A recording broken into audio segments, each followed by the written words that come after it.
What is good, everybody? Welcome in. This is a special edition of, I don't know whether I want to call this the Coast to Coast or a pseudo 40 Club or what it is, because I don't have my Coast to Coast co host with me.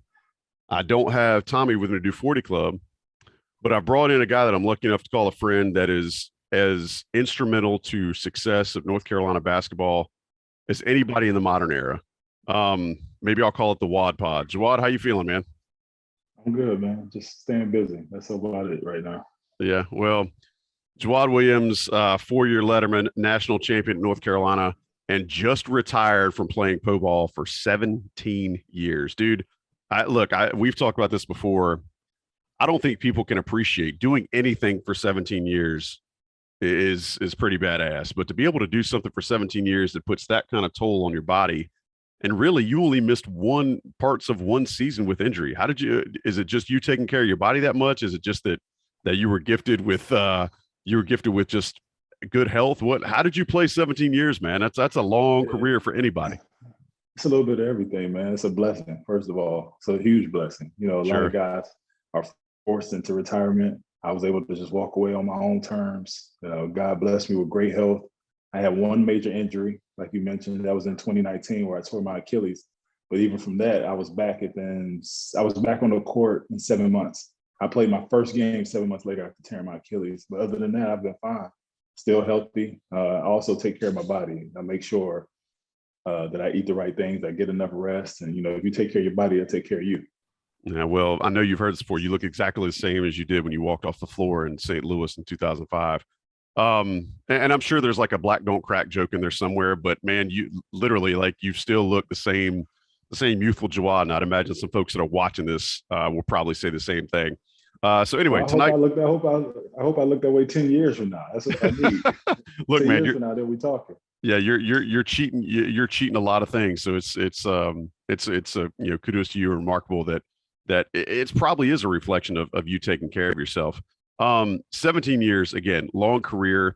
You experienced a lot of success, played in a lot of different places, but you've transitioned really quickly, man. I don't feel like, I feel like you got to come home and play dad for a little bit. And then immediately you've already got auspices in the next phase of your career. You were coaching at the NBPA. You were down in Orlando, then you've been at Vegas for Summer League. I mean, tell everybody kind of what you envision as kind of the next steps for you and where you want to go next with your career after playing. Well, first of all, it looks like I transitioned so fast because I started laying the groundwork a long time ago, specifically probably about 7 years ago. I started laying the groundwork. I didn't want that downtime because that's when most athletes tend to mess up. Mm-hmm. You have that down period, you sit around for a year or two, your name's not as hot anymore. Doors started to close. I didn't want that. I didn't want that in my life. So I started laying the groundwork, and I joined the NBA assistant coaching program. Last December, and then February I joined the NBA basketball operations program. So I started that program is to prepare me to become a GM one day. I'm learning everything from the collective bargaining agreement, salary cap management, roster construction. Whatever you could think of, I'm learning in the front office aspect from the ops program. Assistant coaching program, I'm learning all the technology that I need if I want to transition into coaching, whether it be Synergy, Fast Scout, Fast Draw, Sports Code. So I've just been busy, man. Even during the season, being that I was in Japan, I was getting up at 3 or 4 o'clock in the morning to take classes. So I have one class for about an hour, get maybe a 10-minute break, then I start my next class for another 2 hours. Take a nap, go to practice, and then, that was my day. So, I mean, really, you don't know anything other than, a 16, 17-hour day, regardless of what time zone you're in. No, man. It's part of life, I enjoy it. So I can't complain about that. And a father of 4. So it's, I don't think you're ever struggling for things to do. I think it's really cool how quickly, like you said, you laid the groundwork many years ago. So obviously your plan to transition quickly is kind of materialized or started that way. What's been kind of the biggest surprise that you've seen this quickly, going from playing professional ball to easing into the coaching / management side of things? What's been the biggest surprise that's jumped out at you? I think the biggest thing probably has to be management of time. I'm so used to my life being mapped out. Somebody tells me I have to work out at this time, I eat at this time, I'm back in the gym at this time. Now, I told my wife this today, like, I really rely on my calendar. Like, I have to look at my calendar before anybody throws anything else in there. Like, I have to schedule out family time. So I'm like, hey, 9 o'clock on Thursday, we're doing this. And then I have meetings, 5, 6, whatever it may be. So that's the biggest thing, just managing my time. Yeah. Well, appreciate you carving out some time to talk with us. I think one of the things that folks have come to know about you, even when you were playing in Chapel Hill, was that you had a lot of innate leadership qualities to you. Folks on that team, even your peers looked up to you. You were kind of the de facto leader of that team, even when you were a freshman. I think a lot of folks have seen you develop that and kind of have that as part of your arsenal, no matter what team or which league you've been playing in. I think it's only natural that you're kind of transitioning to this, and I think most Carolina fans and Inside Carolina subscribers would say the same thing. Did you ever anticipate something different than basketball? Did you ever anticipate, 7 years ago or whenever you were playing and started thinking about what was after this outside of family life? Did you ever think about anything that didn't have basketball in it, or is it something that you feel like you just enjoyed that much? Not really. For the most part, this is what like you said, I've been doing this my entire life. So this comes natural to me. I explored other things, being an author, for example. That's something nobody probably ever thought I would do. I like to get my hands in a little bit of everything, whether it be real estate, being an author, just anything that can bring financial stability to my family, anything that interests me, that's what I'm getting involved in. So my hands are all over the place. That's why I'm always so busy. Well, you've done a good job of keeping busy, and your presence around the program, even when you're playing 13 hours ahead of here, you kind of have still had a presence around the program. And a lot of that is due to, coming back to Chapel Hill, being a part of summertime, schooling some of the young guys, both on and off the floor. I know we're talking, you did your rehab here for your Achilles. So let's talk about something that I think a lot of fans think they know about, but you've had plenty of years being a part of, and that's summer ball.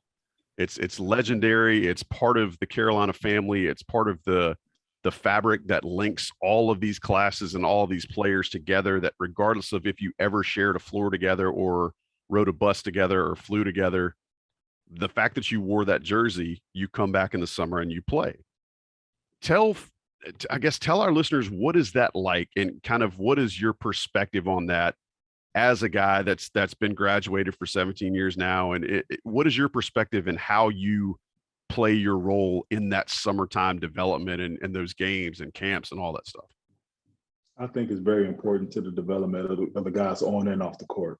Like for myself, when I was in school, I had Shammond Williams, Antoine Jamison, Brendan Haywood, Jerry Stackhouse. These were guys that were known within the NBA world, coming back and giving me my lessons, my life lessons, if anything.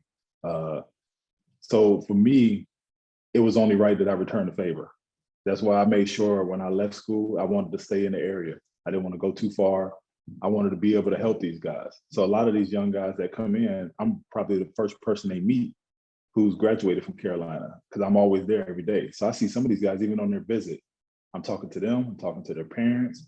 I'm letting the parents know when they get to campus, hey, I live around the corner. So if you need to call me to go check on your son, that's fine, because I have nothing to lose. I have nothing to gain either from the kid's success.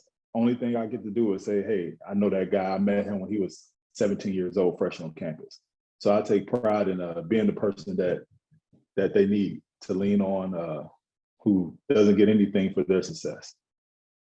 How much does it play kind of your mindset of feeling like you needed to give back because it was given to you? How much of that do you think is just the way it's done now at Carolina, right? I've read just in media day this week, you read the comments from a kid like Pete Nance, who was coming in from the outside. You read about the things that Brady Manick said last year when he joined the program.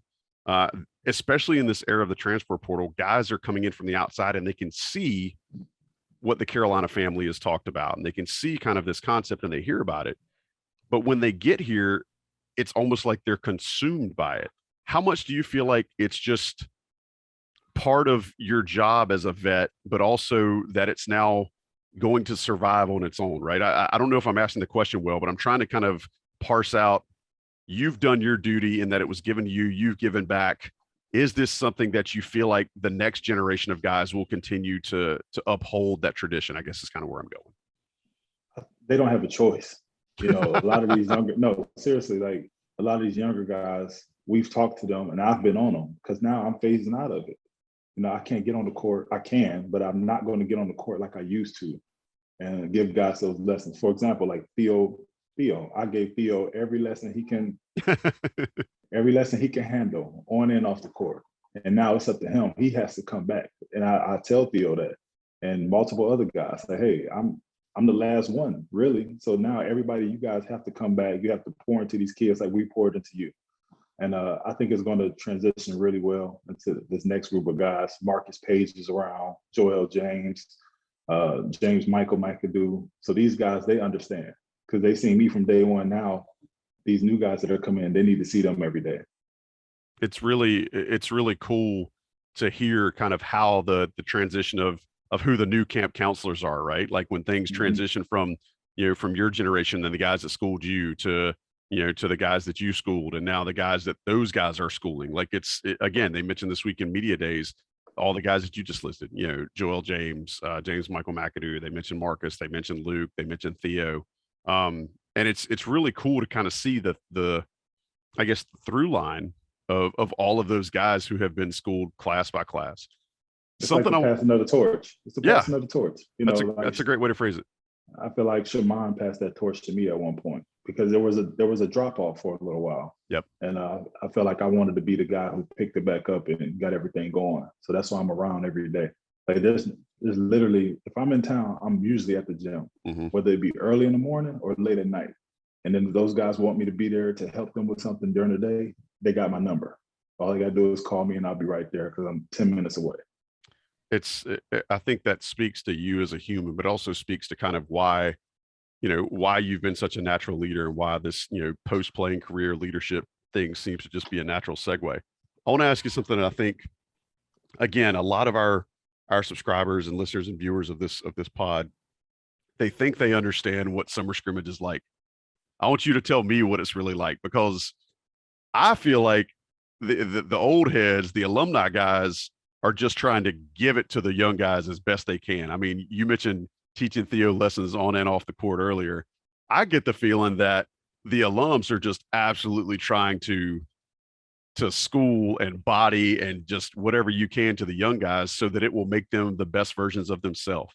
How close am I? Or is it, you tell me from your experience, what's that like? You're 100% right.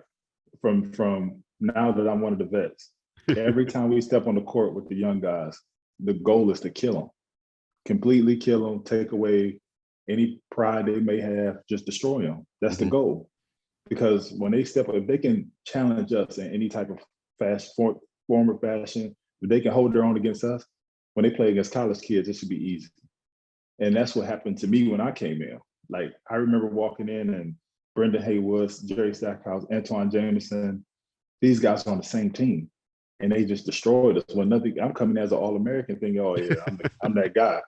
And that's what happens. These guys come on campus, they think they're the man, but they have no idea. Like when you start playing against grown men with grown man strength and, know all the little tricks and trades of the game, it's hard. And we just use those things to make them better.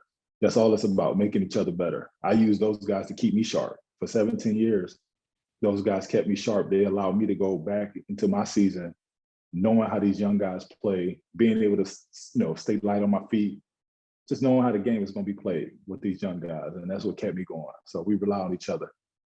And it all comes from a place of good intent, a place of love and care for the program. Does that work if you don't make yourself available for the guys outside of basketball? No, it doesn't. That's a great point. It doesn't work. You have to let these guys know that you really care about them. Like, we'll destroy them. We talk crazy to each other on the court. You know me. A lot of people don't know me personally, but in between those lines, it's a whole nother me. Right. There's not much conversation to be had. For whatever time period we're on the court, I don't know you. I don't care who you are. You know, I played against some of my former teammates on a professional level. I don't care what our relationship is. Once we step between those lines, I don't know you. For 2 hours, I don't know you. And it's the same thing in pickup. For that 20, 30 minutes that we're playing, I don't know you. Like, don't talk to me. I don't know you. I'm going to say something crazy to you. I might try to bait you into a fight, whatever it takes to get the best out of you and to make sure I push myself. So it's just the way it is. But they know at the end of the day, when we step off that court, we can have a conversation. Say, hey, I did this to you because you need to get better in this area. But I can also say to those guys, like, hey, man, I see you struggling with this. You know, talk to me. Tell me what you need. Or just talk to them about life, because they're going to go through things that, given the time has changed, you still face the same obstacles as a student athlete. So talk to me. I can help you with that. I can help you navigate that. I can tell you who you need to talk to. Because sometimes guys might not be comfortable talking to a coach. Right. Come talk to me. I could be that gap for you. If you need me to talk to the coach for you, come talk to me. I got you. And it doesn't have to be like, hey, this kid said this when I go talk to the coach. I could just go to the coach and say, hey, tell me about this, this, and this, and then I can relay that message to the kid. It comes off better. It's a little easier because, once again, I have nothing to gain from either side being successful. So it works out. Yeah, and playing, like you said, that honest, you're coming at it with an honest curiosity and honest desire to see everybody succeed and see everybody win. So I want to ask this, and you don't need to give anybody's names. I don't want to put anybody on blast, but I think the story matters. Is there anybody that you can think of that you've had one of these situations where on the court, I mean, you're just, literally just giving them buckets, or they're giving you, like, it's getting heated, right? And then afterwards, you guys end up making a surprising connection, or you have like this really aha, big brother teachable type moment. Is there ever been one of those where you walked away from it just feeling like, this is what I'm here for, this is what I'm supposed to do? I think the first guy that I had that serious connection with was Theo. Theo was a guy, he was super competitive, and I was a fan. When I first seen Theo when he was in high school, I was a fan. So when I got him on campus, I said, I'm a fan, but I'm going to destroy him. So that's what happened. I destroyed him every day. He could tell you this. I destroyed him every day. Every time I got a chance, I went at his head. But Theo was willing to listen and learn. And now he's the guy coming back and handing out those lessons. And for this current team, probably Justin McCoy. Justin McCoy, when he first stepped on campus from UVA, he felt like he had something to prove.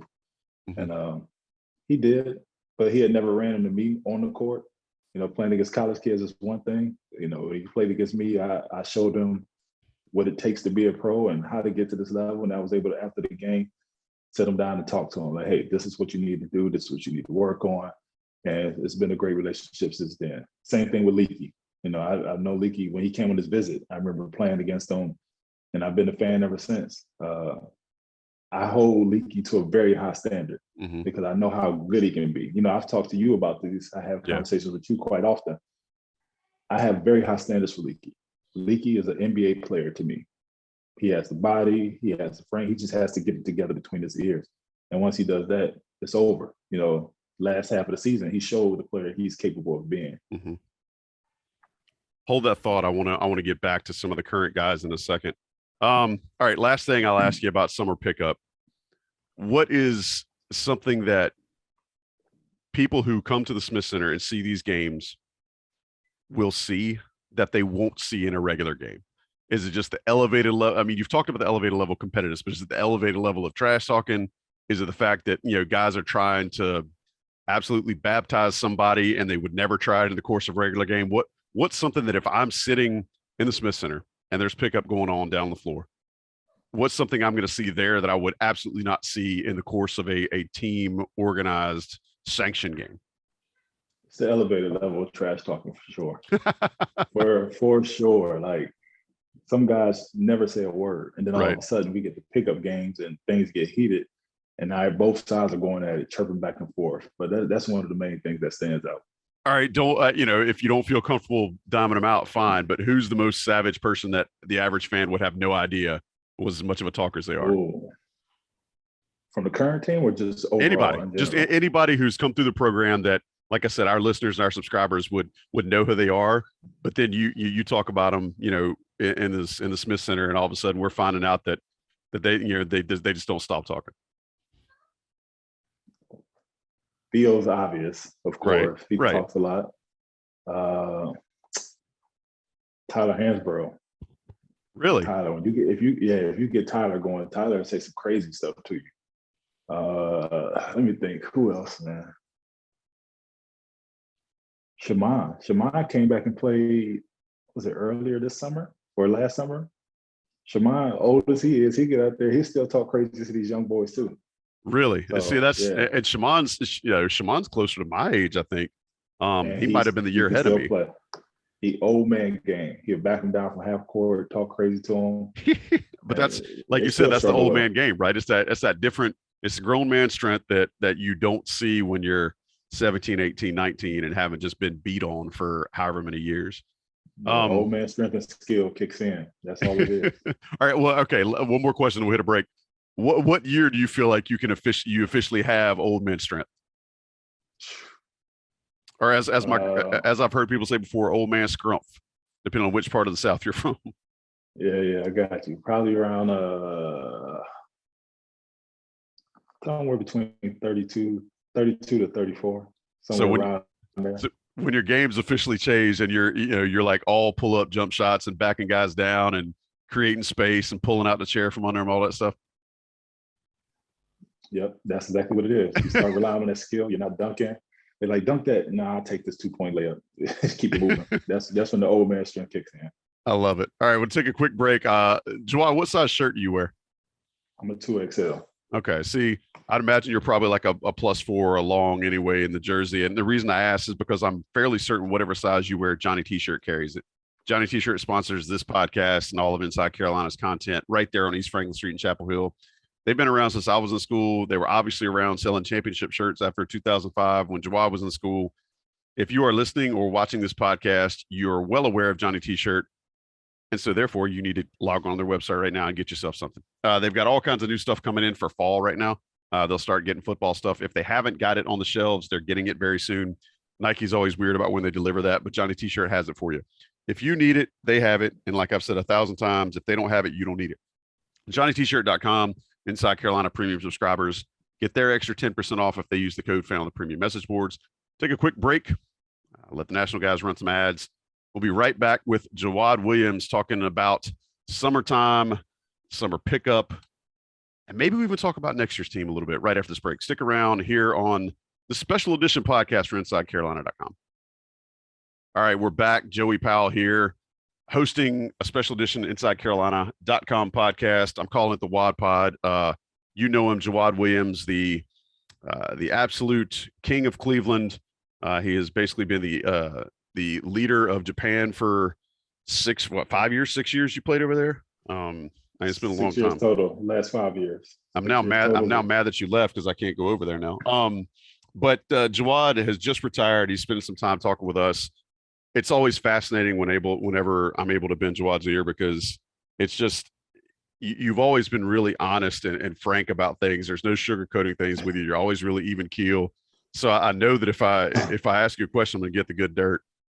So I want to talk now about the current squad. We talked a little bit before the break about what summer pickup looks like and kind of what your role is as an individual, but also what all of the alumni's roles are in helping prep the current squad for the upcoming season. There's been some changes, and I feel like I would be remiss if I didn't ask you, who is a lot of Carolina basketball fans will refer to you as the OG stretch four, right? I mean, you were a stretch four before it was a thing in college basketball. And I still say, I know you don't want to hear it, but I still say, if you were 5 years later and coming through college, like you would have absolutely just stuck in the NBA on some random roster and been there for 10, 12 years too, because the game had not changed when you came through. But you know this, I'm not telling you anything you don't know. But specifically, I want to ask, as a guy that's played the stretch four, even before the stretch four was the thing, how do you feel like North Carolina moving to this 4-out, 1-in style has advanced them? Like, I feel like they may have made up 5 or 6 years in basketball evolution time just by switching to Hubert Davis's style versus what Roy Williams was playing with 2 traditional bigs. Give us your kind of perspective on that. And what does it mean now that Hubert's playing a more NBA style of basketball? And also it's allowing, from this guy's viewpoint, it looks like it's just allowing for more versatility and guys to just be ball players instead of being locked into a position. I agree. You're 100% right. I think Hubert's new style has definitely opened up the floor, allowed guys to really show what they're capable of doing. Because you always heard guys saying, "Hey, you play in the Carolina system." You know, they always talked about who can keep Michael Jordan under 20 points. It was Mm-hmm. Dean Smith. Mm-hmm. That's no knock on the system. It prepared you for what was best for Carolina basketball at the time. You also learn how to play basketball with Hubert's new system, spreading the floor, 4 out, 1 in, like you said. It allows guys to really explore their talents, and go out there and show what they can do. Because you know, if you want to get ready for the professional level, they don't really care about the system you played in. They want to know your individual talent. Right. I think this new style also opens the door for more recruits, more high level recruits, because that's at the end of the day, that's what a lot of kids want. They want to be able to play on the next level, and this new style will definitely help them. I think it was weird, man. And again, we talked about this a lot of times offline, but once guys figured out what that style was and understood kind of what the motion concepts were, you know, and where the off ball action is in Hubert Davis's system, I feel like that's really when guys got more free and things started gelling for the team towards the end of the year. Did you feel like there was a singular moment where you, as a guy who played the game for your entire life, looked at things like, oh, now it's clicking? Was there a singular moment where you noticed that, or were there little things that you saw that immediately you felt like, okay, they're starting to figure it out? Oh man, that's hard to pinpoint one game or one moment, but I can pinpoint one person, and that was Mm-hmm. Brady Manning. Mm-hmm. When Brady just started shooting the ball from any angle, no matter how he caught it, I was like, okay. I was like, no, really, they got it now.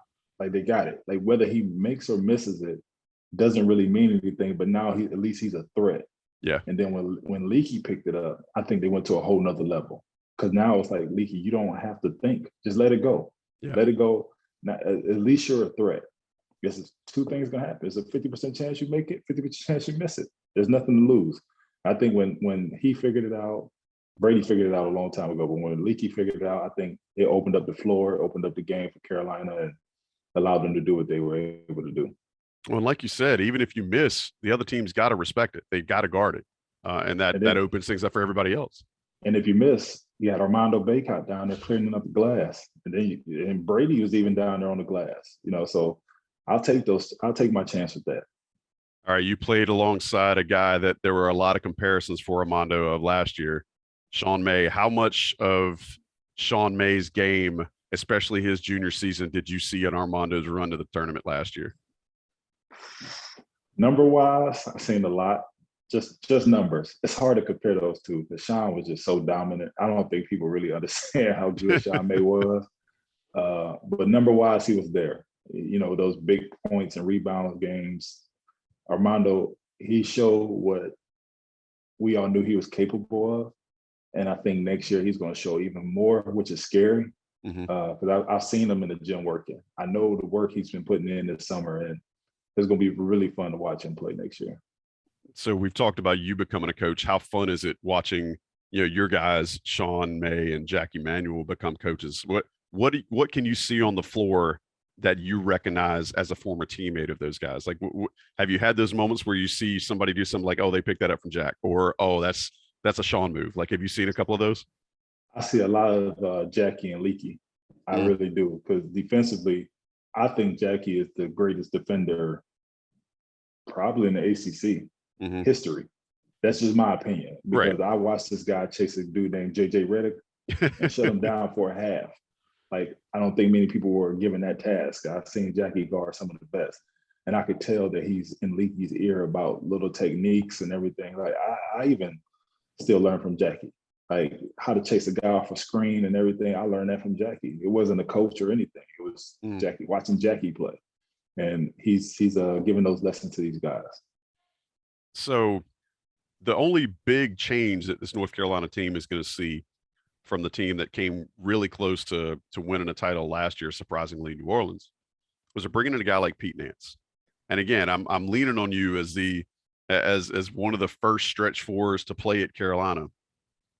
You see a guy like Nance, who maybe he's more of a 5'4" or 4'5". He doesn't shoot as quickly of a release as Brady does. I think the easy comparison that people are going to make, and we've done it on the Coast to Coast, is try to separate he and Brady play the same position, but they're not the same player. Tell me what, as a viewer and a guy who watches a lot of ball, what can I expect to see out of Pete Nance, the player, and what can I expect to see out of Pete Nance, the teammate? Uh, like you said, he's not Brady. Brady was more of a 4-3. Right. I see Pete is more of a 4-5. He could be a stretch 4, he could be a stretch 5. Mm-hmm. I think he's going to be able to give Armando a break, allow other guys, we can go even smaller.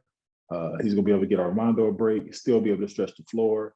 Mm-hmm. Might be able to see other guys get down there and mix it up in the low post. I think as a teammate, he's going to be just fine. He's a great kid, comes from a great family. Just because he's from Akron, slow down. You don't need to hype him up just because he's an Ohio kid. It's true though. It's true. I know his dad, of course, from my time of playing in Cleveland. Mm-hmm. Met his brother.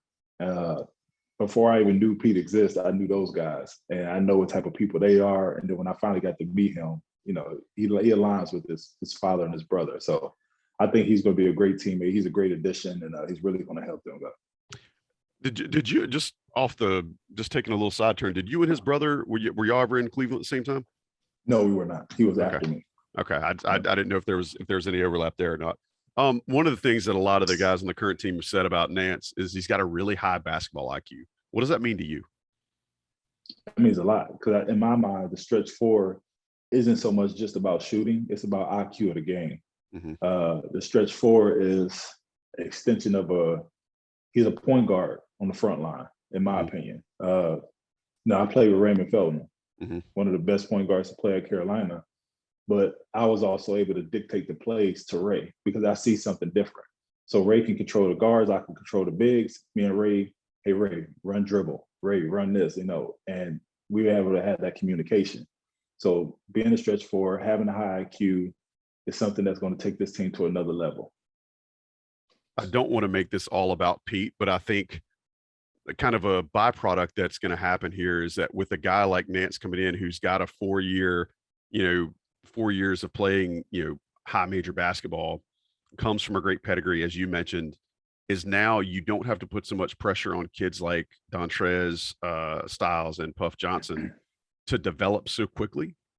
Can you speak to what that means to have that sort of developmental depth and reduced pressure on guys like Puff and Trez to be able to come along at less of an accelerated pace? How much does that actually help those kids in their development? How much does it help the team? I think it helps them a lot because the last thing you want to do is throw a guy in a fire and he hasn't been tested yet. You gotta allow these guys to be tested. They showed flashes last year, but like you said, with Pete there, he has the experience already. They don't have to just throw them out there the first 5 games and say, "All right, show us what you got now." They could kind of maybe 10 games, maybe 15 games in, but whatever it is, I think those guys will be ready. And Pete really, shelters them a little bit. Yeah. The other beautiful thing I think for this team, and fans have picked up on it, but you mentioned it a second ago, was his ability to kind of spell Mondo and play a traditional 5 if he needs to. And hell, I guess if Hubert Davis and his staff want to, they could probably go 5 out with a guy like Nance if they wanted to. Do you see that happening? Is that something you think they'd stretch? For sure. Playing 5 out is something that's becoming pretty common in the professional world. I've been playing for high-level European coaches, and we've been playing 5 out for the last 6 years. Sometimes only time we'll go into a post is we need to make sure we get a guaranteed bucket. Then we're going into the post. So 5 out isn't something that's foreign. And I think when Carolina does it to teams, I think it's going to really throw teams for a loop. It'll definitely set some fans a little bit sideways. I mean, as long as you've been around this program, you know how traditional some of the fans could be at some times, and it will definitely probably raise some eyebrows. You got to evolve, man. We got to evolve. I'm telling you, like that 5 out is amazing because it doesn't mean you have to shoot all jump shots. Right. There's different ways to score. You got the mid range. You can get to the rim, and there's nobody in the paint for protection. And if they are in the paint for protection, that means somebody's out wide open. So it works. Well, and if you think about how many guys that North Carolina has that are so good on the dribble, that are so good that are able to get their own shot, with the ball in their hands. I mean, that's going to be kind of lethal if they decide to deploy a 5 out system at some points. Well, that's why RJ and Caleb had such great years last year. The paint wasn't packed anymore. Yep. Before it was 2 big guys down there, and Caleb struggled finishing at the rim. Now those guys aren't in there anymore. So now he beats his man. Now he has one other guy to worry about. Mm-hmm. And the decision making becomes a lot easier. So opening up the floor just opens up the game, and guys will be able to do what they do best.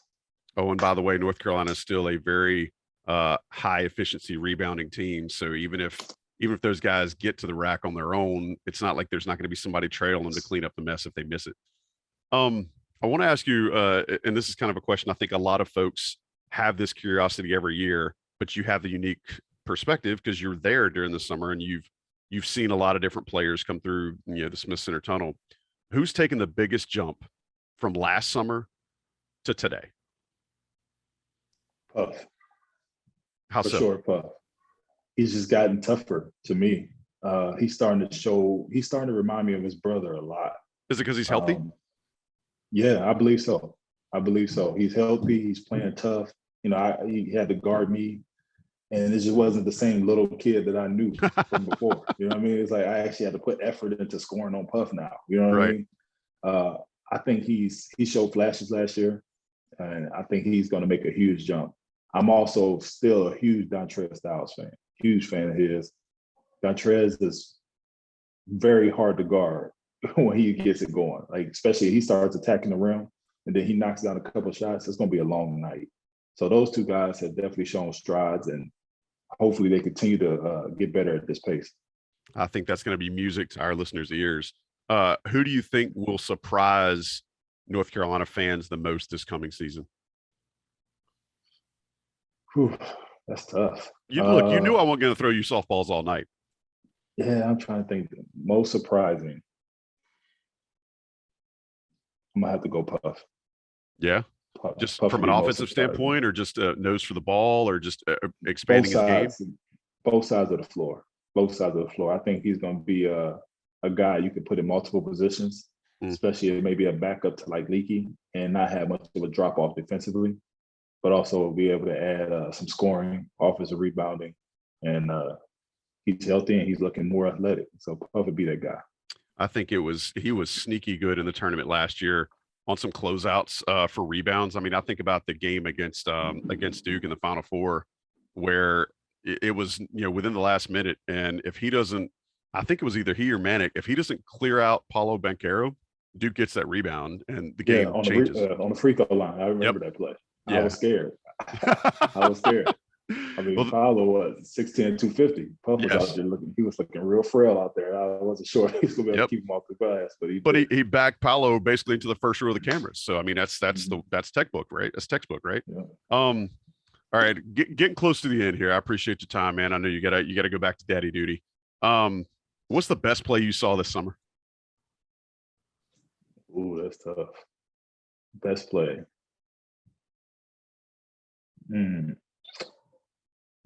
Might be something from Dontrez. Really? Just jumping out of the gym, or just getting loose and getting his own shot? Get both. He was doing everything this summer. So far, he was doing everything. Right. When Dontrez puts his head down, decides he's going to go right and get to that rim, he's hard to stop. And then he's made some shots in pickup games that I didn't know he could shoot. I didn't know he could shoot that well, but he's making them off the bounce and everything. So Dontrez, he's winning the summer right now in my eyes. He's not a small guy either. That's the other thing people have to recognize. I mean, he was, there were times last year when he was playing some strong four against, bigger guys. And that's the type of thing I think a lot of folks maybe take for granted or just didn't see a lot of and don't remember. Yeah, Dontrez is probably a solid 6'7". I don't know how much he weighs, but he's not a little guy at all. All right, last one. And it's a yes or no question, but I'd love to hear give me the essay answer. Can this roster return to the Final Four? Yes. Under conditions that they understand, they're not just going to wake up and be back in the championship game. People have our fans have a false perception that because you played there last year, you're going to be right back there. Right. It doesn't work like that. Right. There's a lot that goes into making it that far. With 2017, those guys, there's a process you have to go through. There's 30-something games you have to win, and guys have to stay healthy. There's a lot that goes into getting back to that championship game. And now where we're in the bullseye. You know, it was easy when you were under the radar and kind of creeping up on players, but now you're the hunted. What are you going to do now? I mean, you can't drop your guards at all. And long, they can make it. They can get it done. They can get there. They can win. But they have to bring it every single day, whether it be practice or in the games. They have to make sure they bring it and never let up. Well, and hopefully, I think the stuff that folks have heard from you tonight, and the things that they've read on Inside Carolina this year, have kind of been a little bit of a tease as to how serious these kids are taking in preparation for next year. It's obvious that they liked what they tasted last year, or else they all wouldn't be back again, and you wouldn't have a guy like Pete Nance coming in. You wouldn't have the recruiting class they have. I haven't even asked you about any of the recruits, and I was getting ready to wrap the show. Have you had a chance to see any of the young kids, and do you have any opinions on any of those guys? I'm very high on this freshman, especially well, I can't say especially, but Seth doesn't really count to me, man. I've known Seth for quite some time. Right? Since he was a baby, probably. Yeah, since he was coming around with his brother, because I was there. You know, right. I seen him when he was a little kid out there on the court shooting. But defensively, Seth is going to be amazing. Like, you don't see too many young guys as strong as him, as athletic as he is, and willing to defend. He's going to be amazing defensively. He's getting better at shooting the ball off the bounce from the three-point line. He can definitely, his mid-range is there and explosion is there. But once he gets comfortable shooting the three off the bounce, Seth has the chance to be very good. I watched Jalen work out a lot. I met his mother when he came on his visit. Oh, yeah. Beautiful woman, great family. He's a great kid. Yeah. And he's been putting in a lot of work. I'm watching him shoot the other day. I probably watched him make about 8 threes in a row. He kind of, his build and the way he's been shooting the ball, he kind of reminds me of Chris Bosh. Really? Okay. Yeah. I could see that a little bit also, especially his posture when he dribbles. He's got a little Bosh in him. I could see that. Yeah, he got the extra long arms. But the thing is funny because guys with really long arms usually can't shoot because they can't control their arms. Right. Yeah, just flailing all over the place. Yeah, but he has a natural looking stroke, and he reminds me of Chris Bosh. I think he's going to be really, really good. Well, that's both of those guys, of course. That's also going to be music to everybody's ears. Well, look, man, I don't want to keep you too long. I appreciate you. Wait. I got to throw my guy Will Shaver in there. Okay. I've been impressed with Big Will, man. Yeah. I mean, the kid came in early. That's something that nobody's ever seen before. He gave up a year of high school to come to Carolina and redshirt early just to get the experience. And I talked to him about it. I talked to him about it. I had to pick his brain about it. Like, why did he do it? And he said he just wanted to be more comfortable. And I think he's going to really surprise people because of that. He's not a freshman. So the biggest jump usually happens between your freshman and sophomore year. So he's coming in with a year of experience under his belt. I think he's going to be pretty good. And again, we talked about depth earlier. Like, there aren't going to be any expectations on him. So he can, you mentioned flying under the radar. He can absolutely fly under the radar. I mean, I didn't ask about him, and then all of a sudden, you bring him up. Kid could absolutely fly under the radar next year, which, as we've seen, it works wonders for a young guy's confidence. It does. You're right. Because they don't. If you're not on the scout report, they don't know what to expect. So that's good. Anything else? I don't want to cut you off, especially if you're throwing nuggets like that around before we walk out the door. No, man, I'm good, man. I gotta get back in here to these kids, man. All right. Well, tell the family we appreciate you. Appreciate them sharing you with us tonight. I appreciate you making time, man. As always, it's fun whenever we get to chop it up. So, congrats again on the retirement. I can't wait to see what the future holds for you. Hopefully, we can, depending on what your schedule looks like, hopefully we can do this, sometime again in the near future. But I appreciate it. Thanks to Johnny T-Shirt for sponsoring. Thanks to John Siegley for producing. But for Jawad Williams, the unofficial mayor of Cleveland, Ohio, I'm Joey Powell. This has been a special edition Inside Carolina.com podcast. Hope you'll join us again next time. Make sure you subscribe, rate, and review us. But until next time, we will talk to you later.